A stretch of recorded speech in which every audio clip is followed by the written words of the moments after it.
हाँ जी, तो हमने बताया वर्ण, वर्ण के भेद, वर्ण की परिभाषा, वर्णमाला, स्वर के भेद, इनके भेदों की परिभाषा। अब आगे हम पढ़ेंगे दूसरा में वर्ण का जो भेद होता है उसका नाम है व्यंजन वर्ण। व्यंजन वर्ण क्या है और इसके कितने भेद होते हैं चर्चा करेंगे। तो सबसे पहले चर्चा करेंगे कि व्यंजन वर्ण किसे कहते हैं। जिन वर्णों के उच्चारण करने में, जिन वर्णों के उच्चारण में वायु रुकावट या घर्षण के साथ मुंह से बाहर निकलती है उन्हें व्यंजन वर्ण कहते हैं। यानी कहने का मतलब कि जब भी व्यंजनों का उच्चारण होगा तो हमेशा स्वर की सहायता से ही होगा जी। बिना स्वर के सहायता से आप व्यंजन वर्ण का निर्माण नहीं कर सकते हैं। जैसे क हम ले रहे हैं तो बिना तो अ के आएगा नहीं। क बोलने में उच्चारण का रहा है अ। कोई व्यंजन वर्ण आप लेकर के देख लीजिए, बिना स्वर की सहायता से होगा ही नहीं। क हो गया, ख हो गया, ग हो गया, घ हो गया, च, बिना अ आएगा ही, आ आएगा ही। यानी इसमें कहने का मतलब कि जिन वर्णों में हमेशा स्वर की सहायता ली जाए, हमेशा स्वर वर्ण की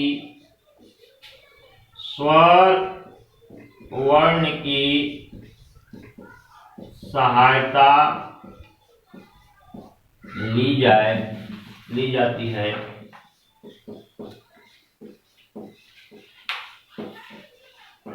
उसे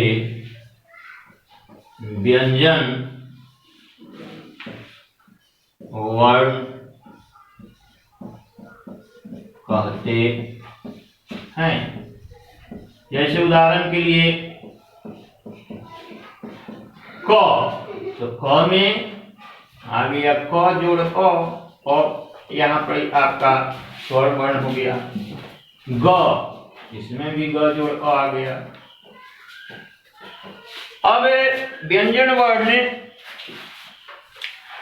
की संख्या कितनी होती है। व्यंजन को 3 आधारों पर वर्गीकृत किया जाता है, क्लासिफिकेशन। उच्चारण स्थान की दृष्टि से व्यंजनों के 3 भेद होते हैं। उच्चारण स्थान की दृष्टि से,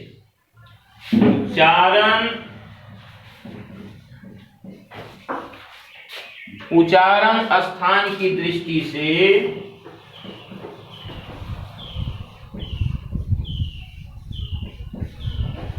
उच्चारण स्थान की दृष्टि से,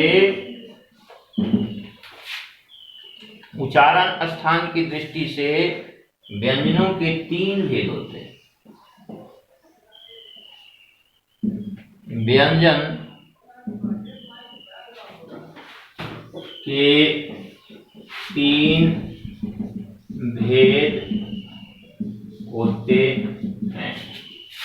पहला स्पर्श व्यंजन। स्पर्श व्यंजन, स्पर्श व्यंजन क्या है इसकी चर्चा करें। स्पर्श का अर्थ ही होता है छूना होता है। स्पर्श, टच, छूना। किसको छूना? तो जिन वर्णों के उच्चारण के समय हवा मुख के विभिन्न भागों जैसे कंठ होता है, तालु, मूर्धा, दांत या होठों को स्पर्श करते हुए मुख से बाहर निकलती है, उन्हें स्पर्श व्यंजन कहते हैं। यानी क से लेकर के म तक स्पर्श व्यंजनों के जो 5 वर्ग हैं, तो कुल मिलाकर के इसकी संख्या हो गई 5 गुने 5 50 25। क ख ग घ अंग, च छ ज झ इय, ट ठ ड ढ ण, त थ द ध न, प फ ब भ म। 5 गुने 5 25। यानी स्पर्श से व्यंजनों की संख्या हो गई 25। स्पर्श व्यंजन जिन वर्णों को कंठ तालु, कंठ, तालु, ओष्ठ का प्रयोग करते हैं।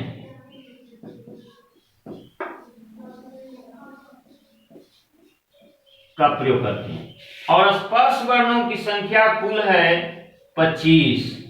स्पर्श व्यंजन की संख्या 25 होती है जी, 25 होती है। हमने बताया कैसे 25 होती है। क ख ग घ अंग, च छ ज झ ञ, ट ठ ड ढ ण, त थ द ध न, प फ ब भ म। अब सेकंड में है, इसका पढ़ना है स्पर्श व्यंजन के बाद अंतस्थ व्यंजन। अब ये क्या है, इसकी चर्चा करें। अंतः स्थ, सेकंड अंतः स्थ व्यंजन। स्पर्श व्यंजन तो जान गए कि 25 संख्या होती है, लेकिन अंतस्थ व्यंजन क्या है। अंतस्थ का अर्थ होता है जी स्वर और व्यंजन के बीच में ये स्थित। इनका उच्चारण मात्र जीभ होगा, तालु होगा, दांत होगा और होठों के निकट आने से होता है। जीभ, तालु, जीभ हो गया, तालु हो गया, दांत हो गया और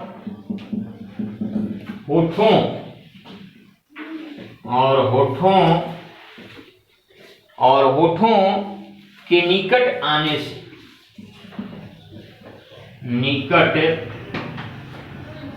से,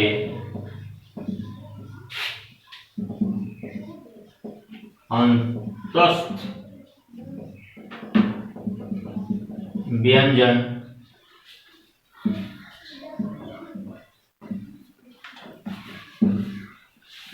का निर्माण होता और अंतस्थ व्यंजन की संख्या मात्र कुल है 4। य, र, ल, व। इसकी संख्या 4 होती है। इसकी संख्या 4 होती है। और वह कौन कौन है जी? 4 होती है। य, र, ल और व। तो अब थर्ड में आ जाइए, ऊष्म व्यंजन। ऊष्म व्यंजन क्या है, इसकी संख्या कितनी होती है?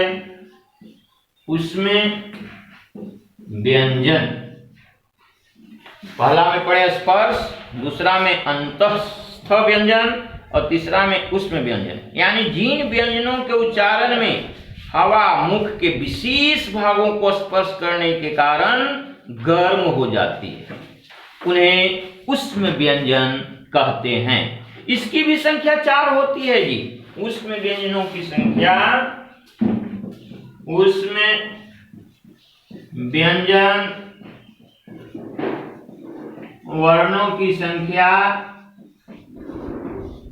वर्णों की संख्या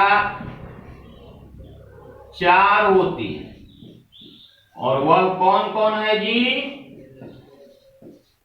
4 होती है। और ये 4 कौन कौन है? ये 4 है आपका तलावे स,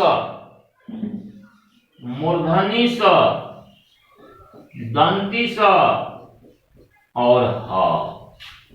ये 4 ऊष्म व्यंजन के अंतर्गत आते हैं।